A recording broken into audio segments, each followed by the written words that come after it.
我哋就第一場輪空啦，咁啊有啲佔咗少少便宜啦，係啊，咁所以其實係今日喺賽前嘅準備啦，包括到即係臨場發揮，我哋都比較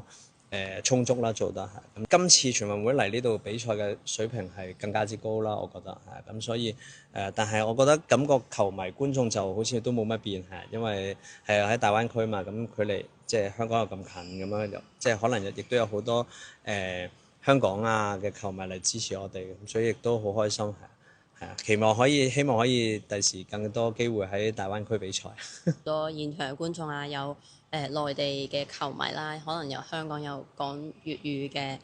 球迷嚟支持我哋，係好親切嘅。我運動員嘛，我哋係肯定係希望可以拎牌嘅，所以我哋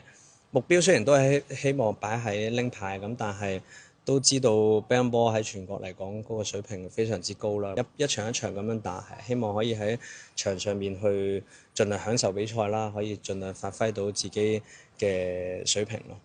嚟到啦，踏入四咁樣之後就肯定係好希望，即係全力以赴，但係都係對手實力非常之強，希望就有一個好嘅發揮。